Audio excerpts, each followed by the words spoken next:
Le problème, il est toujours là. Il y a eu un acte raciste. On va rentrer, on va reprendre le match. On va l'oublier. Voilà, ouais, tout à fait. C'est incroyable, c'est incroyable. Même rentrer main dans la main, même faites rentrer des enfants, faites rentrer qui vous voulez sur le terrain. Mais c'est scandaleux ce qui vient de se passer. Il ne peut pas reprendre ce match-là. Il ne peut pas reprendre. C'est impossible, c'est injouable. Sinon, on déplace le problème encore. C'est-à-dire le match d'après, allez, ou dans un mois, il y aura encore un truc raciste, on va encore déplacer. On va trouver encore des trucs pour endormir.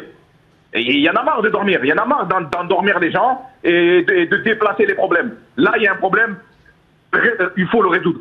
Il y a un moment, il faut arrêter. Un coup les joueurs, un coup les trucs. Maintenant, un arbitre qui est censé lui montrer le bon chemin.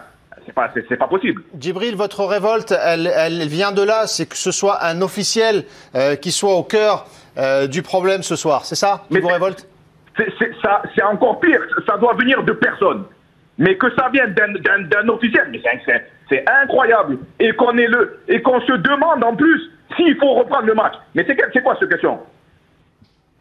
Ça veut dire que pour vous, c'est inconcevable, on l'a pas pris, mais le fait que les joueurs aient décidé tous ensemble d'arrêter, est-ce que ça, pour vous déjà, c'est pas quelque chose qui va marquer et qui va permettre de passer un cap dans la lutte sur les propos ou les scènes racistes dans les stades? Mais c'est pour ça que je vous dis qu'il ne faut pas reprendre. Parce que si on reprend, on déplace le problème. Oh, il y a eu ça, voilà, on reprend le match et on oublie ce qui s'est passé. Non, on n'oublie pas, on arrête. Il faut que ce qui s'est passé ce soir-là, c'est ça le problème d'aujourd'hui. Réglez-le. Réglez-le. Il n'y a pas d'on reprend le match, Neymar il met 4 buts ou 5 buts et on endort un peu le truc. Non, on n'endort rien du tout, pas de match, il faut résoudre ce problème. Merci beaucoup Djibril pour cette réaction ce soir. Après cette soirée spéciale au Parc des Princes, on vous retrouve vendredi dans l'équipe du soir. Merci infiniment pour votre réaction en direct Djibril. Restez bien avec nous, la suite de cette soirée spéciale. L'équipe du soir, on le rappelle, soirée historique au Parc des Princes. Les deux équipes ont décidé d'arrêter ce match entre le Paris Saint-Germain et Istanbul Başakşehir.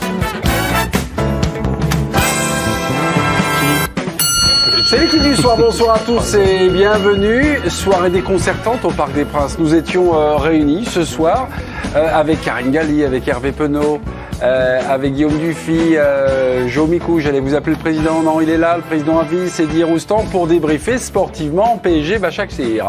Malheureusement donc ce match n'est pas terminé, il a été interrompu à la 14e minute pour une parole raciste prononcée par le 4e arbitre, Sébastien Kolchetchu. Depuis, c'est un peu la confusion au Parc des Princes. On ne sait toujours pas à l'heure où on prend l'antenne si le match va reprendre. Vraisemblablement, il ne reprendra pas. Mais pour l'instant, rien n'est officiel. Un petit mot avec France Piron. Vous êtes sur les comptes Twitter du monde entier. Ah oui.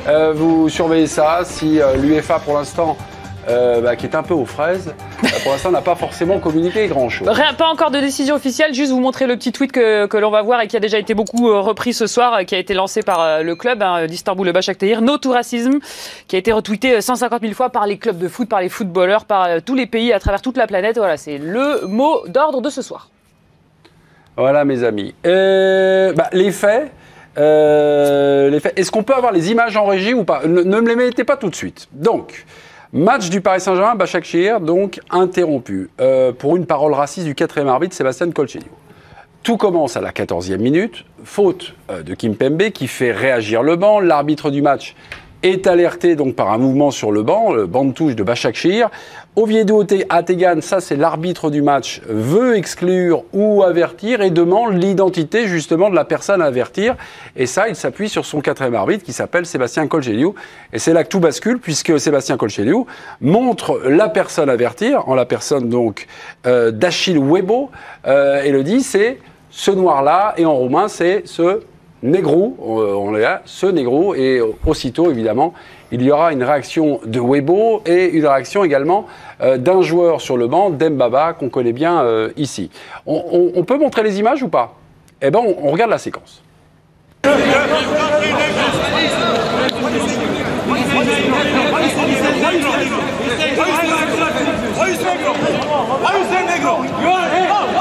When you mentioning a white guy, you never say this white guy. You say these guys. So why when you mention me, listen to me. Why when you mention a black guy, you have to say this black guy? On voit ici Dembaba très énervé, donc qui parle à Sébastien Colcecchio. Nous allons tout de suite aller prendre la direction du Parc des Princes et retrouver Bertrand Latour. Bertrand, en général, on vous voit, là vous êtes encore dans l'enceinte, au téléphone. 1, qu'est-ce qui se passe? 2, avez-vous des informations sur l'annulation du match pur et simple? Bonsoir Bertrand. Bonsoir Mévé, bonsoir tout le monde. Oui, c'est une information à l'instant qui m'a été communiquée. A priori, les joueurs de Başakşehir sont en train de quitter le stade. On rappelle qu'il n'y a toujours pas de communication officielle de la part de l'UEFA. Ainsi, là, c'est assourdissant quand même maintenant depuis la durée d'un match quasiment. Donc voilà, ils ont repris la décision de quitter l'enceinte du stade. Et d'ailleurs, il y a Raphaël, l'arrière droit de cette équipe qu'on connaît bien en France pour avoir joué à l'Olympique Lyonnais, qui a déclaré à la télévision brésilienne qu'il ne voulait pas reprendre ce soir et qu'il ne rejouerait pas même à une autre date. Donc ce sera aussi peut-être une pièce au dossier supplémentaire pour ce qui va se passer dans les prochaines heures et dans les prochains jours. Peut-être voilà, les joueurs de Başakşehir qui comptent ne pas rejouer ce match même demain. C'est une possibilité qui est ouverte vis-à-vis des textes de l'UEFA. Si un match ne peut pas aller à son terme, on peut le reporter au lendemain. En tout cas, voilà, Raphaël qui s'est exprimé à la télévision brésilienne et qui ne souhaite pas rejouer le match demain non plus. Restez juste en contact. J'avais une question pour vous, mais également pour nos envoyés spéciaux de l'équipe, même Karine également. Sur des matchs comme ça de Ligue des Champions, juste, est-ce qu'il y a des délégués de l'UEFA qui sont là, qui font office, on va dire, un petit peu de patron? Oui. Est-ce que c'est simplement le corps arbitral ou non? Non, il y a des délégués de l'UEFA, des représentants en costard cravate.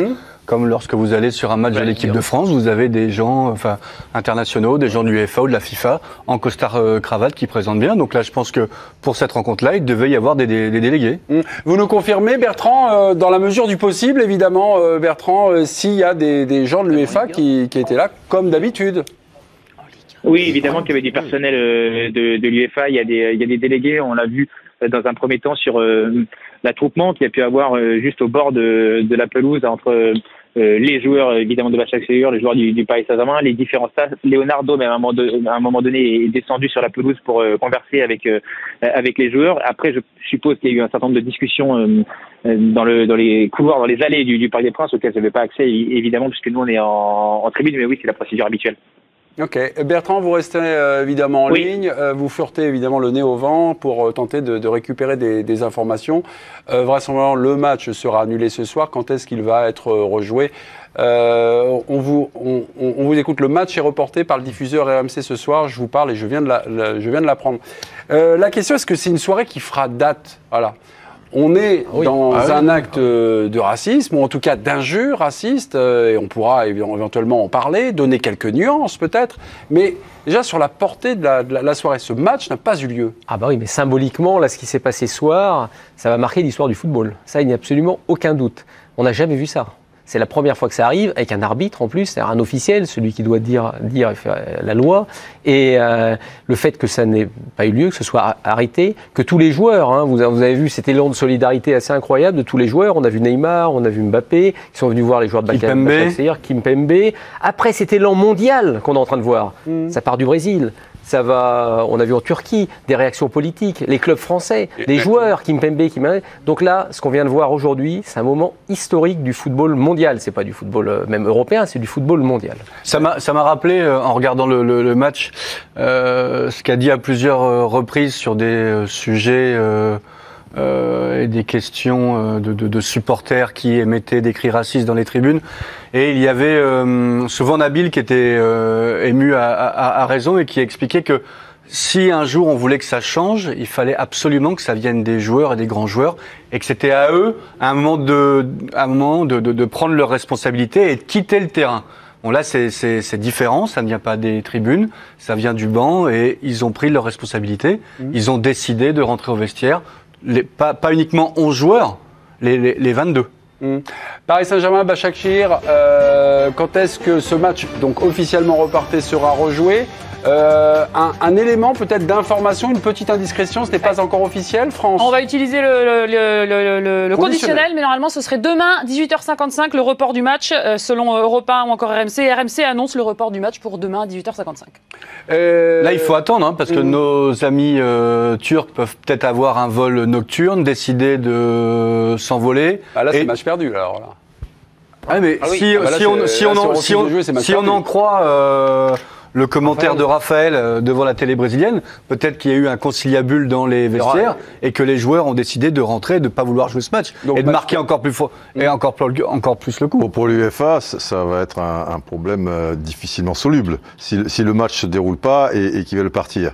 Parce que si eux donnent, ça n'a pas de conséquences finalement. Sur le classement, je vois ce que tu sur le classement et le 4e. Peut-être entre le premier et le deuxième, c'est sur la qualification du PSG, puisqu'il n'y a pas eu de match nul de l'autre côté. Bon. Victoire de Leipzig, 3-2. Donc, ils doivent respirer, déjà.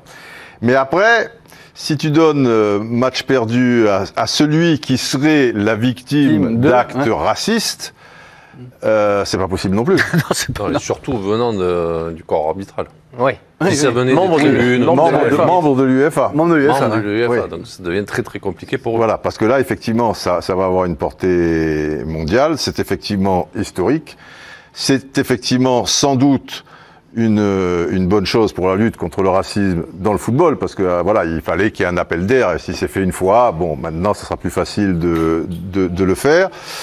Est-ce que la portée raciste de ce 4e arbitre où on dit noir, donc en fait lui il a dit noir.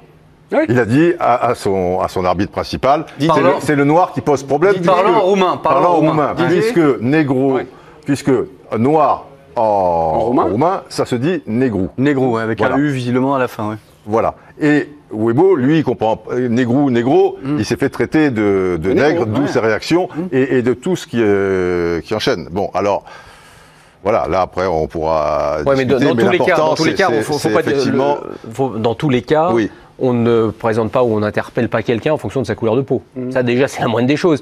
C'est-à-dire, ce que dit Dembaba n'est pas faux. Il y aurait 5 blancs, ou des blancs, ou même un blanc, on n'a peut-être pas dit. Et le blanc, là, non. Il a dit le noir parce que ça lui posait pas de problème particulier de dire le noir. Tu vois, non, mais j'ai compris. Non, mais j'ai bien compris. J'ai tout à fait compris, parce que effectivement, il faut replacer tout dans un contexte. Ça, c'est la moindre des choses. Et maintenant, je vais te dire. Ok, on stigmatise pas par la couleur de la peau. D'accord. Bon, on est à Douala, ville que tu connais bien. Je connais bien. Il y a 7 noirs sur le banc, un blanc, d'accord, ou même 2 blancs, 7 noirs. Il y a l'arbitre principal qui demande au 4e arbitre qui fout le bordel là. Si le 4e arbitre dit c'est le blanc là qui fout le bordel, il n'y aura jamais de problème. Hein. Et le blanc, il ne va pas s'offusquer. Hein.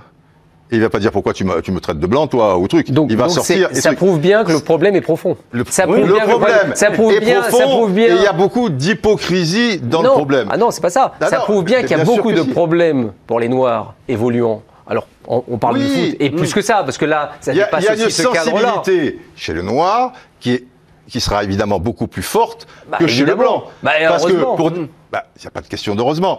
C'est logique. C'est logique, c'est logique parce que il y a des raisons à cela. Il y a des raisons historiques.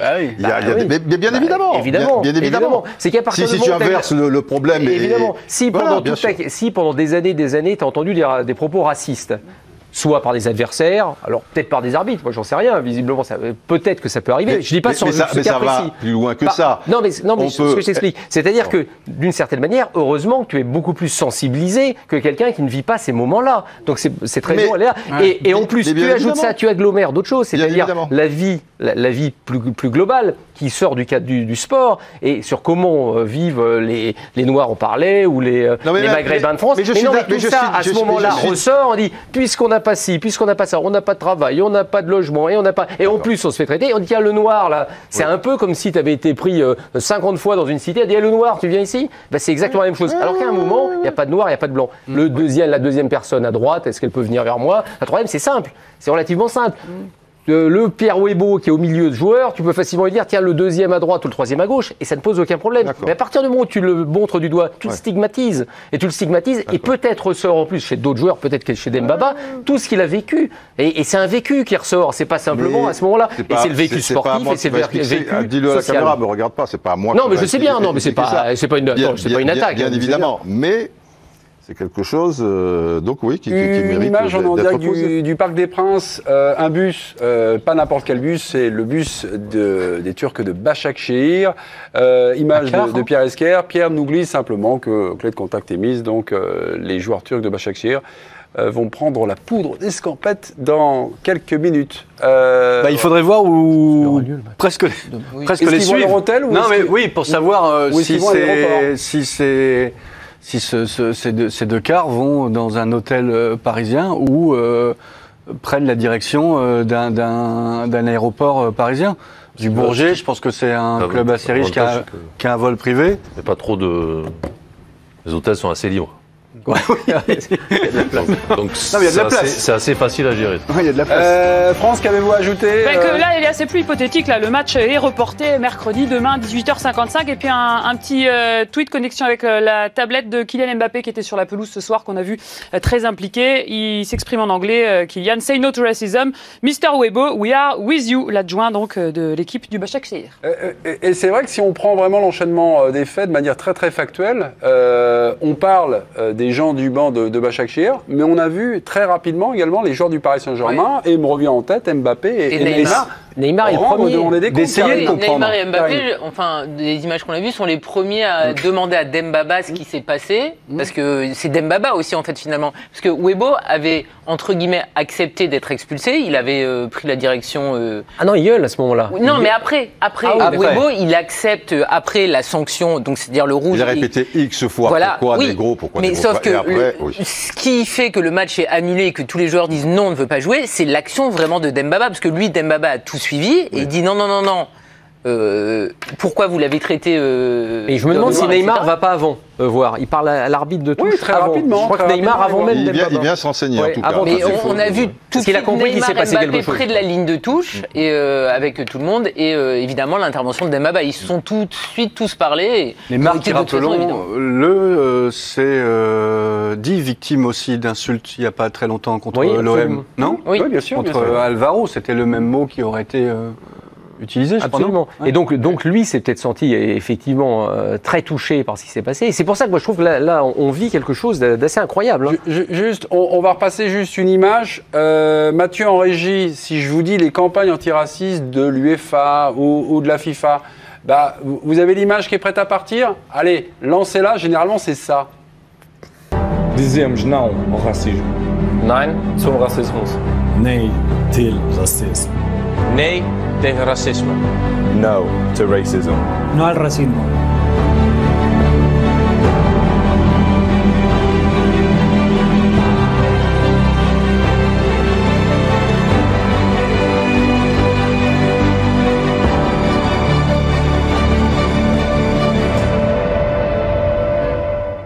Ça s'appelle une campagne de pub qui ne servait absolument à rien. Parce que la réalité, c'est que jusqu'à maintenant, on a tous en tête, évidemment, Mariga au Portugal. Quand il veut quitter le terrain, il y a des joueurs qui lui disent non, reste sur le terrain. On a l'image. Et donc c'était l'exact inverse de ce qui s'est passé finalement ce soir, même si ça venait de supporters. Oui, mais vous faites référence justement à Moussa Mariga, donc qui est insulté par certains supporters de Guimarães. C'était le 17 février 2020. Et qui n'a pas été soutenu sur le terrain par certains. Non, qui n'a pas forcément été soutenu. Mais moi, sur ce que j'ai vu ce soir, par rapport à ce fait d'actualité, mais c'est une osmose de tout le monde. J'ai vu une prise de conscience et j'ai vu une sorte de solidarité entre eux. Finalement, c'est des équipes de manière assez spontanée, assez naturelle. Et là, il n'était pas de question de match ou quoi, il était question d'hommes qui se faisaient attaquer. Ils étaient tous évidemment d'accord. Mais est-ce que ça signifie également que les sportifs, en tant que tels, sont en train de changer ? Mais je pense que tout ce qui est en train de s'éveiller à une conscience et de l'activisme. Et absolument. Il ne s'agit pas de faire un petit tweet. Voilà, exactement. Moi, je pense que ce qui s'est passé très récemment, alors ça avait commencé par Kaepernick aux États-Unis. On se souvient qu'il mettait son genou à terre, qu'il chantait pas l'hymne national américain. Il y a quelques années de ça, Colin Kaepernick refusait donc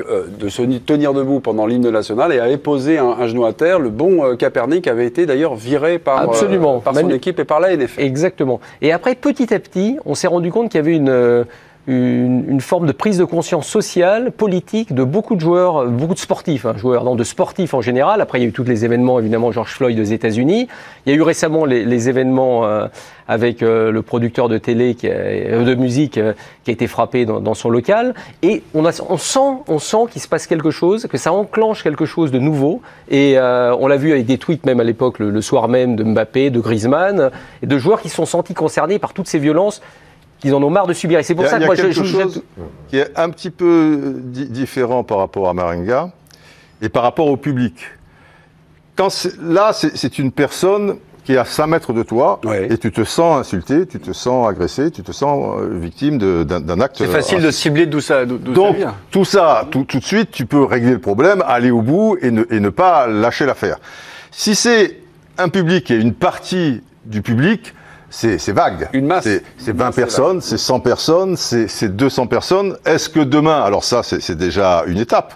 Est-ce que demain, parce que, comme expliquaient les joueurs, c'était des joueurs de Porto. Ils disaient reste. C'est déjà arrivé ces choses-là également au Brésil ou dans d'autres pays.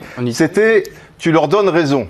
Là, le mal, il est identifié et il prend des proportions encore plus terribles puisque c'est l'autorité et le représentant de l'autorité. Absolument. Voilà, si c'est un gars qui passe par là, si tu veux, le gars qui ramasse les ballons et qui dit à l'arbitre, bah ouais, c'est le, même s'il parle roumain, alors on va dire le négro, il va dire c'est le noir qui est au fond qui pose problème.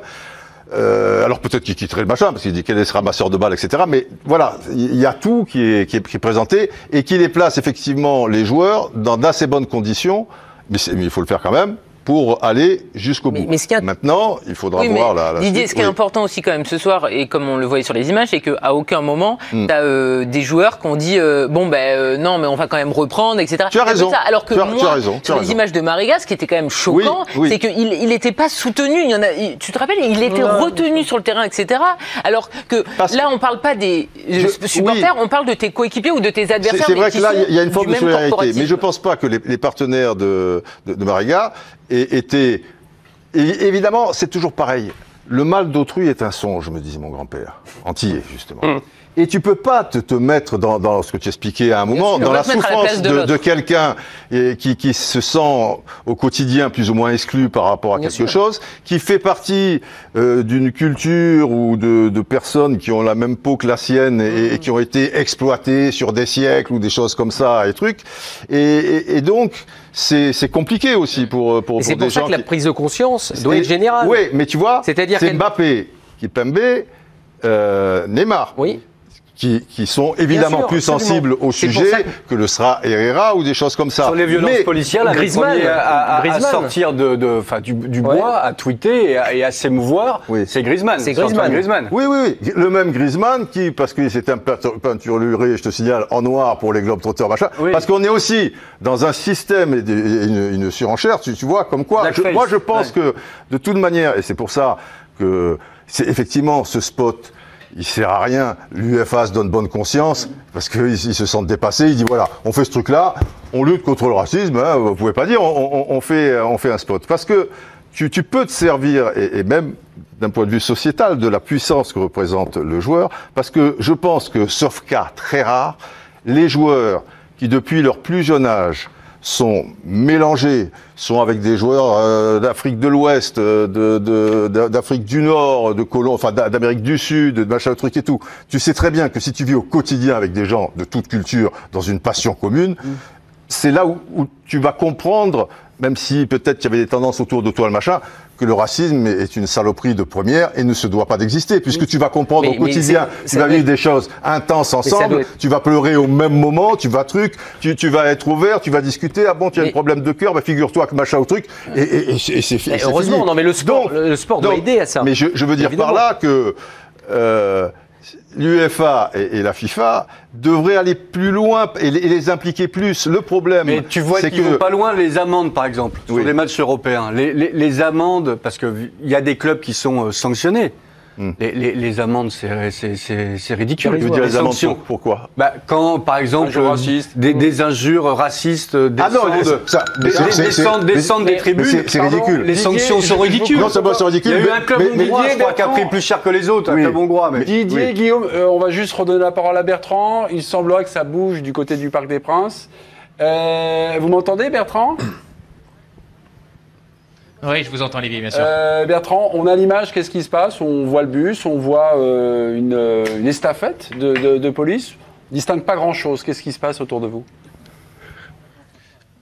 Oui, c'est ça exactement, Olivier. Il y a une voiture des forces de l'ordre, les 2 quarts de l'encadrement et des joueurs de Başakşehir, parce que vous le savez maintenant avec le protocole Covid, souvent les équipes adverses arrivent avec 2 bus différents au sein desquels il y a évidemment les joueurs, et puis ce que vous ne voyez pas évidemment, c'est l'attroupement, pas mal de journalistes, pas mal de photographes évidemment qui sont présents pour capter ces images du bus de Başakşehir qui va s'en aller. Il y a une certaine cohue pour capter ces images avec à l'intérieur donc les joueurs qui ont décidé de ne pas rejouer le match ce soir et éventuellement le match qui devrait être remis à demain 18h55. Ok. Juste une question. Pourquoi vous n'êtes pas plus près? Racontez-nous ce qui se passe. Il y a des barrières de protection, des choses comme ça, c'est ça? Il y a un cordon? Oui, c'est ça, Olivier. Il y a un cordon de sécurité qui nous empêche d'être juste trop près des joueurs. Question Guillaume Dufy, pourquoi il n'est pas dans le car? Parce qu'il n'a pas son permis. Vous étiez un peu en train de vous expliquer sur que fait l'UEFA, que font les instances. Mais attendez, France Piron a d'autres informations qui tombent comme ça. Sur le match qui sera reporté demain à 18h55, le match sera repris à la 13e minute de jeu avec un nouveau trio d'arbitres évidemment.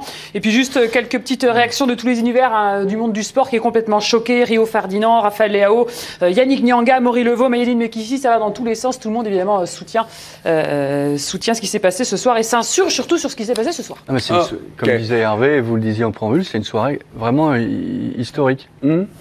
C'est une première, et je pense que c'est beaucoup plus fort que le message de l'UEFA que vous nous avez montré, ou que cette lettre que lisent les capitaines des sélections en Coupe du Monde avant un début de match, quoi. Voilà. On l'écoute pas cette lettre. C'est une soirée historique. On est dans une période également de réseaux sociaux où une indignation on chasse une autre. Tous les jours, on a des choses comme ça. Et vous étiez en train de vous expliquer avec Didier sur que fait l'UEFA. Vous étiez en train de dire parfois.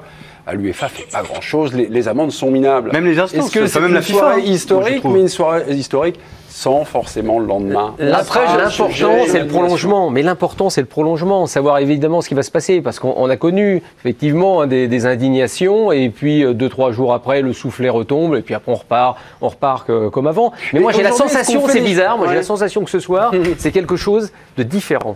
Il s'est passé quelque chose qu'on n'a jamais vu. Parce que parfois, on parle de Mariga. Mariga, c'était un moment où on regarde, on dit c'est scandaleux, l'attitude des autres. Et puis, Lukaku, Samuel Eto'o en Espagne, en Italie, Balotelli, tout le monde, c'est normal. En revanche, là, ce qui va se passer, c'est que vous arrêtez un match de Ligue des Champions, avec des méga stars aussi, parce qu'il ne faut pas l'oublier, vous avez Neymar, Mbappé. C'est-à-dire que ça a un impact mondial direct. Tout de suite, vous avez quand même la télé brésilienne qui a dit pas question de commenter le match s'il reprend, vu ce qui s'est passé. Donc vous voyez déjà l'impact que ça a là-bas, au Brésil. Pardon, mais Hervé, je reviens parce que pour moi, c'est un impact sur une soirée. Pour moi, on fait une émission. Oui, mais moi j'espère, ce que j'ai dit, le prolongement après. Mais vis-à-vis des instances qui sont les instances lorsqu'elles gouvernent, elles sont plus agitées au niveau de l'image. Est-ce que les lignes bougent? Non, mais en dehors de ça, moi il n'y a même pas que les instances ou les amendes. Les instances, c'est elles qui donnent les règlements. Oui, mais c'est le regard des autres, le regard des gens sur les gens qui sont différents dans le football, sur aussi la manière de se comporter les uns avec les autres. Aujourd'hui, plus jamais un arbitre ne se permettra ce genre de réflexion, par exemple. Mais ça, c'est pas rien, parce que peut-être qu'il y en a souvent, on n'en sait rien. Mais peut-être que c'est le cas. Et que ça va changer, et que les arbitres désormais les instances vont demander aux arbitres de ne plus désigner un joueur par sa couleur de peau. De plus, le pauvre 4e arbitre, pas de chance, huis clos, pas de public. Je dirais pas pauvre. On sait pas comment il a perçu les choses. Mais bon, tu vois ce que je veux dire. Pas de public, donc la moindre parole. Souviens-toi il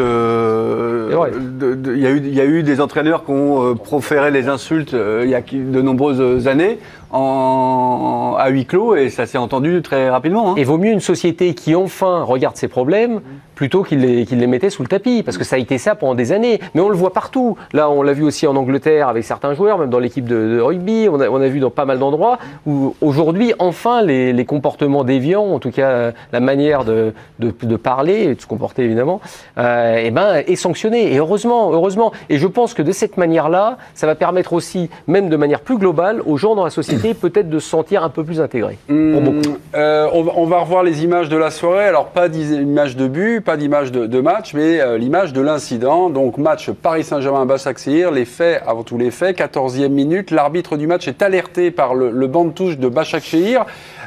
Ovidiu Ategan, c'est l'arbitre, c'est le nom de l'arbitre, veut exclure, se dirige vers le banc ou avertir et demande à son 4e arbitre, Sébastien Colchetu, l'identité de la personne pour ce comportement, ce qui semblera être un comportement antisportif. Et donc, cette personne désigne le 4e, l'adjoint de l'entraîneur de Başakşehir, le Camerounais Achille Webo, en désignant, c'est le noir. Il le dit d'ailleurs plusieurs fois. On regarde cette séquence avec évidemment l'indignation d'Achille Webo, puis après l'indignation également de Dembaba, autre joueur de Başakşehir.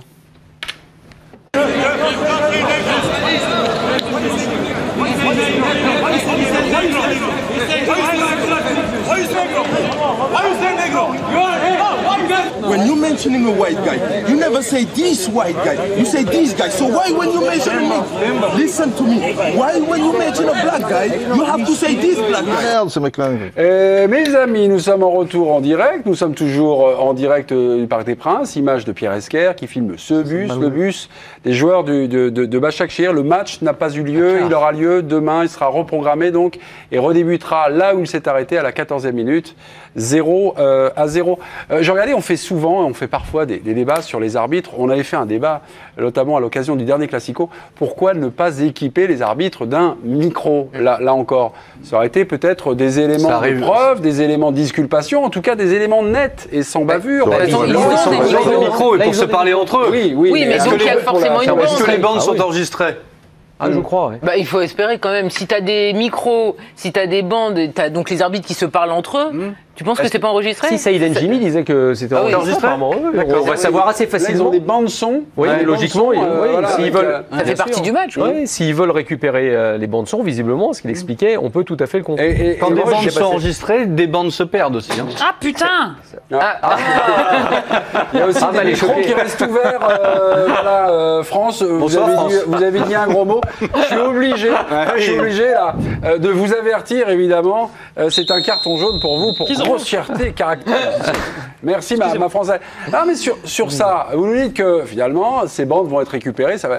Et moi, l'intérêt, c'est aussi pour le public, pour l'arbitrage, clarification, pédagogie, mais là, information. Les arbitres de rugby sont équipés et on les entend discuter clairement avec les joueurs et expliquer aussi, en essayant d'être pédagogue, le pourquoi du sifflet de la faute. Après, moi, j'avais jamais entendu un arbitre. On en a entendu des choses avec Hervé, ou Didier, ça fait longtemps qu'on est sur le circuit. Moi, très peu. Les arbitres chambrant, insultant des joueurs, mais des insultes à caractère raciste. Je n'avais jamais entendu parler de ça. Des entraîneurs, des arbitres qui chambrent les joueurs. Oui. Ça, c'est l'histoire. Beaucoup. Gilles Vestiaire était connu pour ça. Il faut demander à Joanne. Non, c'était, tiens, t'es pas en forme aujourd'hui, ou des choses comme ça, non? Non, mais pas vous. Si. J'ai toujours en forme, toi. Joanne réfléchit à une anecdote à nous raconter, mais on va aller voir Bertrand à la tour. J'ai l'impression que le bus est en train de partir, on l'a loupé, Bertrand. Non, on est en direct, là, vous le voyez, escorté par les forces de l'ordre à l'avant et à l'arrière des deux bus, et également deux scooters qui vont escorter donc les deux bus de la délégation turque à leur hôtel. Et il y a sur les images de Pierre, s'il peut faire un petit panneau sur le grand van, le petit bus, on va l'appeler comme ça, qui reste, c'est le bus dans lequel les dirigeants de Başakşehir sont arrivés tout à l'heure au stade. Donc sans doute qu'il y a encore une partie de la délégation, pas les joueurs, mais visiblement plutôt les dirigeants qui sont peut-être encore à l'intérieur du stade. Merci. Ce que dit Guillaume, c'est pour ça que je dis, alors là, sur les réseaux sociaux, je suis en train de me faire traiter de fils de pute, je suis le grand Satan, le machin, mais dans cette société, de toute manière, c'est bien, il faut être hypocrite, toujours dans le sens du vent, ce machin ou quoi, et on voit où ça nous mène, on ne peut plus rien dire. Non, mais il y avait aucun propos tendancieux de votre part, Président. Non, par rapport à ce que j'explique. Ce que je veux dire par là, ce qui s'est passé est historique, ça servira, les joueurs ont été solidaires, et c'est tant mieux. mais je ne suis pas sûr que ce soit sur un acte véritablement raciste, même si on ne traite pas un joueur par rapport, je sais pas moi, peut-être à sa corpulence, à sa couleur, au fait qu'il soit chevelu ou chauve, tu vois. Alors c'est pareil, s'il dit c'est le chauve là-bas en fond, je pense que à partir du moment, suppose que Weibo, il entend c'est le noir. C'est déjà pas pareil que c'est le nègre. Or, en roumain, je le rappelle, noir se dit négrou. Et lui comprend négro. Et je veux dire par là que cet arbitre a été maladroit. Après, à l'UEFA de faire son enquête, ce qui s'est passé fera avancer la cause. Et c'est tant mieux. Mais je ne suis pas sûr qu'on soit tombé, si tu veux, sur l'exemple type de racisme absolu, comme il peut se passer à Vérone avec des ultras, les cris de singe, des bananes, avec des cris de singe, avec des bananes et d'autres choses. Parce que si le gars, surtout que ça s'entend, qui est arbitre, et c'est ce que tu disais, c'est pour ça que je rebondis là-dessus. Il y a des arbitres qui chambrent les joueurs, qui peuvent être durs avec les joueurs, parce qu'ils en prennent aussi plein la gueule, mais ils devraient quand même garder leur calme et tout ça et tout. Mais jamais on a entendu un arbitre avoir des propos racistes vis-à-vis d'un joueur. Parce que s'il fait ça, c'est suicidaire. Voilà, c'est tout ce que j'essayais d'expliquer tout à l'heure. Mais je suis le fils de pute, la fois Jojo, le machin, le truc, et sachez que je vous emmerde au passage, car je dirais, je dis depuis 44 ans ce que je pense. Parfois j'ai tort, parfois j'ai raison. Moi, là, il y avait un peu de mesure dans vos propos. Ah oui, non, il y avait, oui, mais mais c'est un sujet trop sensible pour qu'il y ait de la mesure avec des gens, si tu veux, qui sont là au taquet, qui sont trucs. Alors en plus, si moi, tu vois, né à Brazzaville, grandi les 3 premières années à Brazzaville et avec une maman antillaise, un machin ou truc, je suis raciste et je cautionne ça, tu vois, mais bon. Mais c'est pas grave. Je dis ce que je pense et je t'explique juste que c'est partant de, à mon avis, d'une grosse maladresse et quelque chose, ok, qui ne se fait pas. Il aurait dû dire c'est le 4e à gauche ou truc et tout. On arrive à ce tourbillon, mais grâce à ça, bon, lui il va morfler. Et qu'est-ce que tu veux, peu cher, il va payer pour les autres. Didier, moi je vais avoir un jaune. Bah ouais, Didier, ce que je vais l'apprendre, c'est que vous regardez votre smartphone pendant l'émission. Non, mais c'est quand il y avait des pauses là ou trucs. Non, mais je te signale que tu as aussi des informations grâce au smartphone. Et tu peux avoir une réaction de l'UEFA ou des tas de choses. Donc, tu as bloqué sur l'info. On a eu la vôtre en direct. Hervé, vous vouliez récupérer la main, oui, c'est-à-dire? Non, parce que j'ai reçu un texto pendant la pub. C'était vraiment pendant la pub. Ah oui, il n'y a pas eu encore de Patrick Guillou. Patrick Guillou, qui expliquait que lui avait été homme de terrain. Joueur de Saint-Étienne, sur Tambine. Qui donc lui avait été homme de terrain, à l'époque il bossait pour Canal+, lors d'un match à Auxerre où Chafny avait eu aussi... je me souviens, c'était, il me dit, en décembre 2011. Ouais. Donc effectivement, qui jouait à Auxerre à l'époque. Qui jouait à Auxerre. C'est vrai, je me souviens, c'est vrai. Il y a eu cette histoire, mais on n'a jamais su le bout de l'histoire. Parce qu'il y a toujours eu ce doute, est-ce que Chafny, pour éviter le rouge à jouer, on n'a jamais su. Il y a eu des bandes, il y a eu des choses, on n'a jamais su. Si le juge de touche en question avait dit ça l'arabe ou quelque chose comme ça, ou quelque chose dans le genre, quoi. Bien sûr. Alors là, c'est encore pire. Mais effectivement, ça avait fait beaucoup parler. France, dites-moi. Oh, alléluia, l'UEFA a communiqué. Ah, d'accord. Et sans gros mots, France, parce que là, on a déjà un gros mot. France et Didier. Oui, allez-y. Alors, c'est en anglais, mais vous allez tous comprendre. Connexion avec la tablette. L'UEFA est conscient de l'incident qui a eu lieu ce soir dans le match de Ligue des Champions entre le PSG et Istanbul Başakşehir et va mener une enquête, une investigation poussée. Le racisme et la discrimination sous toutes ses formes n'a pas sa place dans le football. Dégage là. Alors, faut savoir aussi, quand même, que, en plus, pour l'UEFA, il va falloir marcher sur des œufs, parce que c'est le club, entre guillemets, d'Erdogan. Oui. Et donc, tu vois la puissance d'Erdogan derrière. Son beau-frère, le président, je crois. Voilà, et puis il y a des hommes amis. Le président est marié à la nièce d'Erdogan. C'est ça. Et après, ça peut être récupéré politiquement, enfin, plein de choses et tout. Ça veut il dire a déjà réagi, je crois. Il a déjà réagi. Oui, il a déjà réagi. Je crois que le club a réagi en mettant quelque chose, no racisme, et Erdogan a réagi. Ah oui, non, le ministre de. Non, Erdogan aussi. Tout à l'heure, on a vu que le président. Donc là, pour l'UEFA. La réaction spontanée de Guillaume Dufy, juste. C'est pas le petit club du coin, si tu veux. Vous trouvez ça donc trop lent? Ben non, mais c'est-à-dire que moi j'ai regardé ce match sur RMC et effectivement les commentateurs et les gens qui étaient sur le bord du terrain s'impatientaient et se demandaient ce qu'allait faire l'UEFA. Et ils ont quand même mis du temps. Ils ont retweeté un tweet ou ils reposté un tweet de Kim Pembe, il me semblerait. Bah non, mais bon, d'accord. C'est Kim Pembe. Alors en fait, la voix de manager qui gère l'UEFA pendant que Seyfried. Bon, voilà, je pense qu'il aurait fallu d'être, sans juger, parce qu'effectivement, comme a dit Hervé ou Didier, il faut que ce quatrième arbitre soit jugé et s'explique devant les instances compétentes. Mais ça a mis un peu de temps, 2 heures pour absolument, vu l'impact que vous avez pris, mais je ne comprends pas. Non, pas si c'est Kim Pembe mettant le CM de... Excusez-moi les gars, j'ai une bonne et une mauvaise nouvelle. La bonne, c'est que vous allez pouvoir regarder vos smartphones pour aller voir et dénicher 2-3 commentaires pour relancer l'émission. La mauvaise, c'est qu'on va devoir se quitter pendant quelques secondes. C'est la pub. À tout de suite. Il avait le carton rouge en poche. Exclure l'un des adjoints donc, du coach de Başakşehir. Et c'est Sébastien Kolchetiou, le 4e arbitre, qui, en désignant la personne à avertir, en disant c'est lui, c'est le noir. Et là, évidemment, tout ça s'est enflammé. Allons au Parc des Princes et retrouver notre envoyé spécial, Bertrand Latour. Bertrand, il y a quelques minutes, on voyait le bus de Başakşehir partir. Vous nous alertez sur un petit van avec éventuellement des officiels. Est-il là? Est-il pas encore là? On vous écoute. Absolument, mais c'est pour ça qu'avec Pierre Esquer, on s'est déplacé de quelques mètres. Le bus au sein duquel il y avait la déclaration, la délégation, je vais y arriver, turque, est partie avec les dirigeants. Donc il y a a priori plus personne dans le Parc des Princes. Les joueurs, dans un premier temps, regagné leur hôtel et ensuite rejoints par leurs dirigeants. Merci, mon cher Bertrand. On parlait du contexte dans lequel cette soirée intervient. Un contexte, et je vais juste me borner peut-être au sport. Vous avez fait un inventaire en parlant de l'une des figures de l'Amérique, Colin Kaepernick. Mais moi, je me souviens qu'en août dernier, dans la bulle NBA, il y a eu un match, Milwaukee, et l'équipe de Milwaukee a voulu finalement boycotter le match, a décidé de boycotter cette rencontre. Je crois qu'on a soit des photos, soit quelques images. Et finalement, ce boycott a été évidemment comme une traînée de poudre sur le sport américain qui, pendant 24 heures, voire 48 heures, s'est mis un peu entre parenthèses.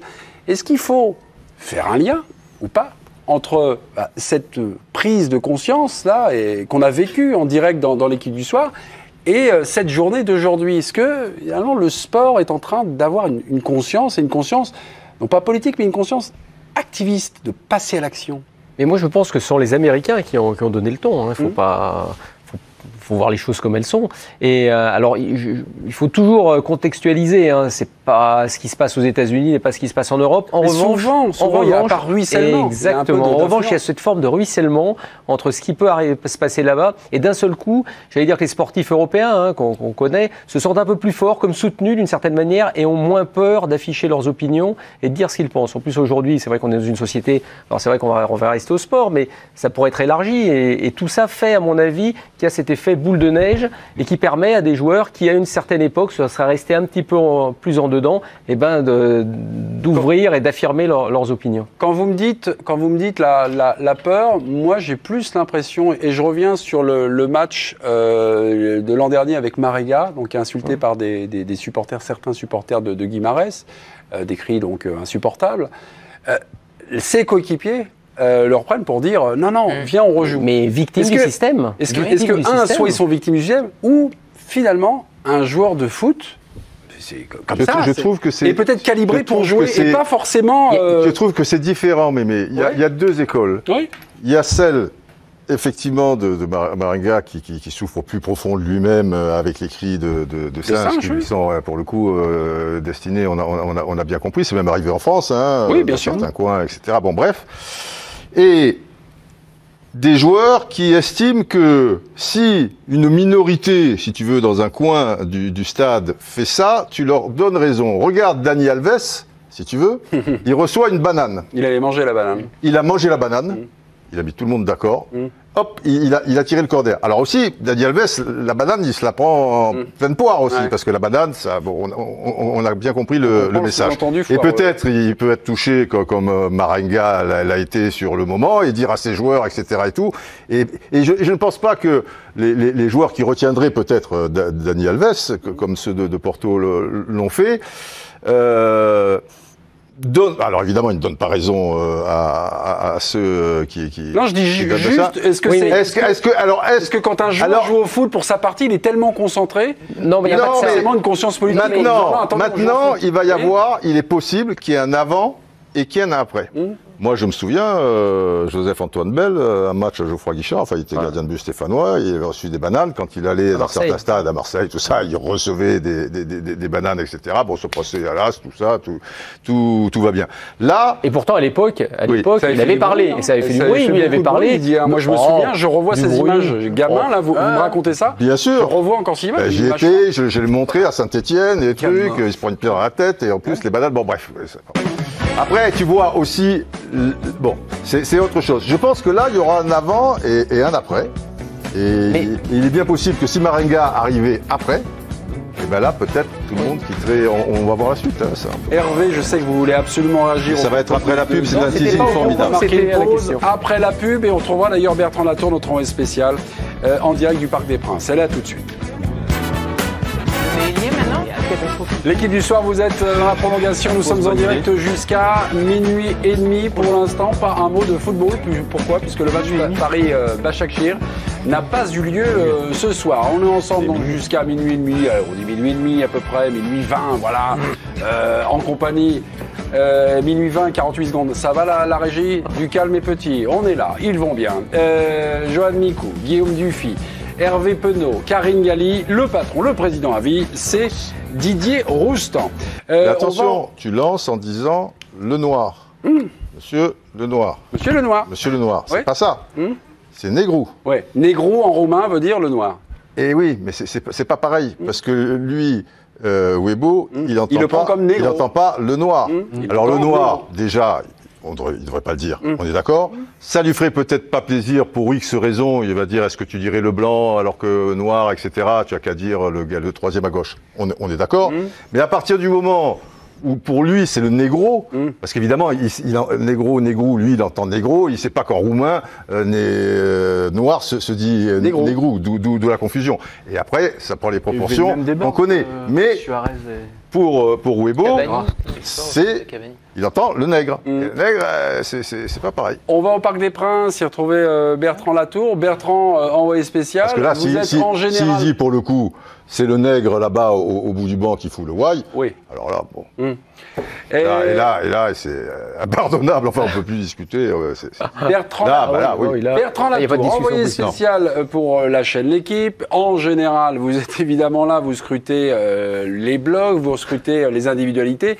Racontez-nous finalement cette confusion et cette soirée donc, qui bascule dès la 14e minute. Racontez-nous, Bertrand. Mais paradoxalement, quand on est au stade, comme c'était mon cas avec Pierre Esquire qui m'accompagne, on en voit davantage que vous. Là, c'est vraiment pas le cas puisque nous, on est au dernier étage du Parc des Princes. Très vite, évidemment, on voit cette cohue. On voit dans un premier temps donc l'arbitre qui se dirige vers le banc de Başakşehir. Moi, dans un premier temps, je me dis qu'il y a dû y avoir une contestation à la suite d'une faute. Et en fait non. Et pour le coup, là, j'ai perçu et j'ai vraiment entendu les paroles de Pierre Weibo. Et donc de suite, là, on s'est dit, il y a suspicion de propos racistes. Et quand on a assisté à cette scène sans les entendre, des discussions qui n'étaient pas très fortes entre les joueurs qui semblaient tous du même avis, là, on s'est dit que vraiment il se tramait quelque chose d'extrêmement grave et surtout inhabituel, heureusement, et d'historique ce soir. Donc ça, c'est la première des choses. Et c'est vrai qu'après, quand on est au stade, on subit les événements, on n'entend pas forcément ce que disent les chaînes détentrices de la Ligue des Champions. Donc pendant très très longtemps, on est dans le flou le plus complet. Heureusement qu'il y a les smartphones pour se tenir au courant. Une première information dans un premier temps avait filtré comme quoi le match redémarrerait à 22h et finalement 22h passées, on voyait que personne ne s'agitait et personne ne semblait décider à revenir des vestiaires. Donc c'est au fur et à mesure qu'on a compris que le match ne reprendrait pas et jusqu'à cette information que je vous dévoilais que les joueurs de Başakşehir étaient en train de quitter le stade. Et les dernières infos qui nous parviennent nous indiquent ou nous informent que Başakşehir serait tenté de ne pas jouer le match. Justement, la question, il faut le jouer le match ou pas? Ou il faut le rejouer le match? À un moment, le football va reprendre. Oui, mais ce match-là, le football va reprendre, mais ce PSG Başakşehir, il doit être rejoué? ou alors pour le symbole, en tout cas, et pour le symbole, pour le combat. Et pour la portée, ça a déjà eu lieu ce soir. Ce qui est fort aussi, c'est que ça se soit arrêté, que ce n'est pas repris. Mais comme dit Hervé, le foot va reprendre son cours et demain, on peut imaginer évidemment que ça sera un autre corps arbitral dans notre pays, etc. Donc ça sera en fait la suite du foot. Ça va dépendre du club. Oui, moi, personnellement, je trouve que c'est important parce qu'il faut penser à la suite et expliquer au club que si demain ces choses se représentent et où là, effectivement, les joueurs vont se sentir un peu plus forts, il y a une minorité, tu vois, qui hurle sale ceci ou machin, ou lance une banane ou des cris racistes, si tu veux, ils sortent. Mais si chaque fois qu'il y a ça, tu reprends pas le match, il faut derrière reprendre le match. Alors tu reprendras à huis clos, tu trouves les fautifs, tu pénalises peut-être ou tu demandes à l'équipe locale ou qui dépend de ses supporters, à vous d'être plus vigilants, etc. et tout, de prendre les mesures et vous avez intérêt à les prendre sinon vous perdrez des points. Enfin, tu fais tout un système. Mais je pense que dans l'intérêt justement et que pour que les joueurs puissent aussi avoir cette liberté de partir, il faut qu'ils reprennent 24 heures plus tard, 4 jours plus tard, si c'est pas possible parce que c'est le championnat, tu vois, et qu'après, tu vois. La pensée de ce qu'ils ont fait a eu lieu ce soir et ça restera. Oui, mais j'espère qu'ils joueront demain. Oui, moi aussi, je suis d'accord avec Joe. Non, mais ce qui est intéressant aussi de voir, moi je suis d'accord qu'il y aura un avant, un après ça, parce que c'est comme tu dis, c'est un truc mondial. Tout le monde va en parler à partir de demain. C'est le PSG, c'est la Ligue des Champions. Mais bien sûr, le PSG est connu mondialement, tout le monde va en parler avec Neymar, Mbappé et compagnie. Exact. Donc ça, c'est un poids très très fort déjà dans cette lutte contre le racisme. Donc je pense que ça a déjà marqué tout le monde. Maintenant, il faut rejouer. Mais par contre, ce qu'il faut espérer, c'est que si demain, comme l'a dit Didier, il y a des cris racistes, etc., il faut qu'il y ait la même action sur le terrain. Alors, ça va être peut-être plus compliqué parce que ce soir, l'air de rien, tu n'as pas de supporters. Non. Donc, tu auras les supporters à gérer. Tu auras la gestion aussi des supporters si ça se reproduit le lendemain, si peut-être, comme ce soir, ça se joue demain. Il faudra regérer les supporters. Faudra passer par ça. Mais il faudra passer au-dessus de ça. Et je pense que, voilà, ce soir, c'est un acte, comme l'a dit Didier, avant, après. Il faut vraiment que maintenant, dès que ça se passe, l'action soit mise en place, mais parce vraiment par les deux clubs. Ce qui est terrible, il y a beaucoup d'hypocrisie derrière ça. Je parle de Vérone, de certains clubs italiens, mais aussi ailleurs. Tu as des capots, je veux dire, qui ont pignon sur rue, tout le monde sait qui ils sont, qui sont authentiquement, chefs de tribune, qui sont authentiquement racistes, qui sont soutenus par des fois les dirigeants eux-mêmes, si tu veux, il va falloir être fort. La Ligue a pris des décisions françaises sur la tenue de certains propos homophobes notamment. Je crois que l'arbitre peut arrêter un match. Oui. La Ligue et l'UEFA et la FIFA. L'arbitre est en responsabilité d'arrêter un match. Mais ce qui est fort, juste pour finir, ce qui est fort, c'est que l'anecdote. Moi, je rejoins aussi Didier. Ce terme-là, il est employé dans certains pays presque d'un côté affectif. Voilà, j'ai parlé avec des Espagnols qui utilisent ce mot-là. J'ai lu le livre d'Omar da Fonseca. On s'appelle par, finalement... ou la couleur de peau, El flaco, si t'es maigre, la corpulence... Donc c'est peut-être un cas comme ça qui finalement n'est pas peut-être de la bouche de l'arbitre. Et une maladresse. Et une maladresse énorme. C'est sûr. Mais qui finalement va peut-être faire avancer ce débat-là. Et on espère que pour la suite, quand il y aura vraiment des actes racistes, les actions seront en place. France Pirot, vous avez une séquence à nous montrer, c'est bien ça ? Je vais peut-être vous montrer. Oui. Non, c'est moi finalement. On me dit France. Regardez bien, j'ai une séquence à vous montrer. Donc vous regardez bien la séquence. On est sur le plateau de la chaîne BT Sport. C'est Rio Ferdinand, l'ancien défenseur central de Manchester United, qui est désormais consultant. Écoutez-le, qui réagit évidemment à ce dont on a parlé ce soir. Nous sommes à un point de basculement inquiétant. Il ne se passe pas une semaine sans un incident impliquant la question raciale. La sortie des joueurs est un pas dans la bonne direction, mais cela ne peut s'arrêter là. Il a raison, et l'UEFA devrait, j'aime pas le mot surfer, parce que surfer sur des choses comme ça, mais tu comprends ce qu'il faut dire. Il devrait profiter de cette occasion pour avoir des actions fortes, pour impliquer les joueurs et qu'il y ait des avancées significatives, quoi. Mais quel joueur avait écopé de match de suspension parce qu'il était sorti d'un terrain ? C'est pas Lukaku, non ? C'est peut-être Lukaku. C'est possible. Ça me dit quelque chose. C'est-à-dire que Lukaku a été victime. Et au final, c'est donc le. Je pense que c'est la victime qui est Boateng. Celui du Milan. Ouais. Boateng. Kevin Prince Boateng. Ouais, on va aller chercher ça. Kevin Prince Boateng en régie, pipi pépaf, Google machin. Bertrand Latour.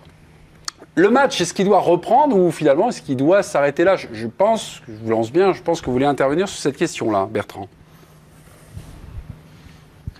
Oui, sur cette question, et il faut espérer qu'il reprenne demain puisque l'action de ce soir était particulièrement forte et heureusement. Mais moi, je trouve que cette soirée, elle met en lumière quand même une réalité que beaucoup de gens dans le monde du foot et en dehors ne veulent pas forcément voir. Le racisme dans le sport et en particulier dans le foot, il était souvent vu par le prisme des supporters qui pouvaient causer soit des interruptions de match, soit jeter des bananes comme c'est arrivé en Espagne, soit des cris racistes, etc. Là, ce paradoxe, c'est que cet événement arrive dans une soirée à huis clos. Qui aurait imaginé qu'un match de football puisse être arrêté de manière définitive pour ce soir en tout cas, alors qu'il n'y a personne dans le stade? Ça, je trouve que c'est quand même particulièrement marquant. C'est-à-dire que moi, je n'aurais jamais imaginé ça. Alors, ce qu'a dit l'arbitre, moi, je ne l'ai pas entendu, je ne l'ai pas perçu, donc je reste encore un peu prudent là-dessus, mais ça pose quand même la question de l'intégrité de tous ceux qui pratiquent ce sport et ceux qui l'arbitre, etc. Sur le thème, on disait tout le temps, dans le foot, de toute façon, on ne peut pas être raciste parce que toutes les communautés, toutes les couleurs, toutes les religions, on s'aperçoit bien que non, il n'y a pas besoin de supporters forcément pour que ces incidents arrivent. Bertrand, ce sera le mot de la fin. Autour de vous, vous me le confirmez, plus personne n'est là, les gens du Paris Saint-Germain, de Başakşehir, tout le monde est parti. Et tout seul. Joueurs, dirigeants du club à domicile, du club à l'extérieur, journalistes également, on est les premiers arrivés et j'ai bien peur qu'on soit les derniers partis aussi. Vous n'êtes pas en train de demander une petite augmentation, le filou. Allez Bertrand, on vous libère. Une prime de froid. Malgré tout. Ouais. Hervé, vous vouliez avoir la main? Bah oui, ce que dit Rio Ferdinand, ça dit quand même beaucoup de ce que ressentent les joueurs. Et ça, c'est important. Et tout à l'heure, vous posiez la question justement pourquoi ils retenaient Mariga. Est-ce qu'ils sont dans un système de conseil ultra-sportif? Est-ce qu'un joueur de haut niveau est conditionné pour jouer son match et a l'incapacité de se reconnecter? Non, moi je pense simplement, c'est qu'ils ne se rendent pas compte de la gravité des faits. C'est pour eux. Ah bon, on a dit sale noir, on t'a balancé de bananes, allez, tu vas pas nous emmerder. Tu vas pas nous emmerder avec ça. Voilà. Et il faut qu'à un moment, vous savez, il y a un changement de mentalité, changement de comportement. Ah bah, pour beaucoup de gens, je pense que c'est ça. La souffrance, de toute manière, elle est propre à chacun. Et il y a des fois des gens qui pensent pas mal. Tu vois un de tes potes sur le terrain ça va se faire insulter, tu dis, oh, ça va. Mais toi, tu te dis. Écoute, ces trois crétins, tu vas leur donner raison, mais toi, tu es touché au plus profond de toi-même. Ça te ramène à des tas de choses, à ta famille, à des ancêtres, à plein de choses. Et toi, tu le vis pas de la même manière. Donc il y a une confusion par rapport à ça. Et je ne jette pas la pierre à ceux qui le retiennent et à Maringa, bien évidemment. Mot de la fin. C'est pour ça qu'il dit. Mais il faut la vivre aussi. Et c'est pour ça, voilà, il faut la vivre. Et c'est pour ça que tu peux pas déconnecter la réalité sportive de la réalité sociale. Mais bien sûr. Rio Ferdinand était très touché parce que ce week-end aussi, en Angleterre, il s'est passé quelque chose. Pour un match de D2, retour des supporters, Millwall joue et vous savez que les joueurs anglais, avant le coup d'envoi, posent un genou à terre pour le mouvement Black Lives Matter. Et les supporters de Millwall, au moment où les 22 acteurs ont sifflé, mais pour leur retour au stade, ont sifflé, ça fait un scandale. Les supporters de Millwall, mais attitude aussi scandaleuse des supporters de Millwall. Mais c'était Muntari, parce que c'est un Muntari, voilà, c'est Muntari. C'est un collègue du côté de Monaco qui vient de me l'envoyer. En plus, je suis allé le voir. Bravo à toi. En plus, je suis allé le voir, j'ai fait un papier Merci Nassim. Oui, je vais prendre un carton. Merci beaucoup, mon cher Nassim. Et Karim est évidemment averti. France Piron. Barça recevait la Juve, fort de son succès au match aller 2-0. Le Barça avait un petit matelas tranquille, même en cas de défaite. Le Barça allait terminer premier, c'est bien cela. Sûr, c'est évidemment ça que ça allait se passer. Face à face, choc entre Ronaldo et Messi, surtout 2 ans et demi après leur dernière confrontation, la petite poignée de main, voilà. 2e minute de jeu, Ronaldo provoque Araujo dans la surface et il peut inscrire son premier penalty. La Juve qui ouvre le score et qui confirme 1 minute plus tard avec un bijou de McKennie, bien servi par Cuadrado. Et puis en début de... Ouais, on le revoit parce que ça vaut vraiment le coup. Et puis en début de deuxième mi-temps, il va y avoir une petite main du Français Clément Lenglet dans la surface. Et à nouveau pénalty pour le Barça. À nouveau Cristiano Ronaldo. Score final 3-0. La Juve passe devant le Barça au classement et termine leader de son groupe G. De quoi fêter ça dans le vestiaire avec Cristiano Ronaldo tout abdo saillant. En revanche, du côté du Barça, réaction d'Antoine Griezmann. Ils nous ont roulé dessus. On a manqué de tout, d'envie, d'attitude, de courir, d'attaquer. On a tout fait de travers. Ok, donc la Juve est qualifiée et le Barça était qualifié. Mais ces deux équipes, c'est pas forcément un grand suspense. C'était qualifié avant cette rencontre. Est-ce qu'on a préparé les qualifiés qui vont terminer premiers? Est-ce qu'on peut les voir en régie? On va revoir Koeman ou pas, non? On va... Attendez. Dortmund, City, Chelsea, la Juve. On ne sait pas fondamentalement encore le Paris Saint-Germain, si le Paris Saint-Germain doit battre Başakşehir pour terminer premier. Le Bayern, Liverpool. Et puis du côté des deuxièmes, la Lazio, Porto, Séville, le Barça. Les autres places, ça sera dans la soirée de demain. Vaut mieux finir premier quand même. Comment? Vaut mieux finir premier. Ouais. Je reviens quand même sur ce gadin du Barça ce soir. 3-0. Il y a même un quatrième but qui a été refusé par le VAR, un hors-jeu du VAR, qui était hors-jeu. 3-0. Est-ce que c'est une défaite quand même qui prouve qu'il y a toujours la crise au Barça? Oui. On se souvient 8-2. On se souvient du 8-2. Là, j'ai l'impression, mais même Koeman n'arrive pas à arrêter les bras. Enfin, il y a 12 points de retard en Ligue 1. Les Barcelonais ont perdu ce week-end? Oui. Bah oui, 12 points de retard en Ligue 1, c'est catastrophique. Et il n'y avait pas Magico Gonzalez en face. Messi était titulaire, il n'avait pas mis l'équipe Z, Koeman, il y avait des titulaires en puissance qui étaient présents.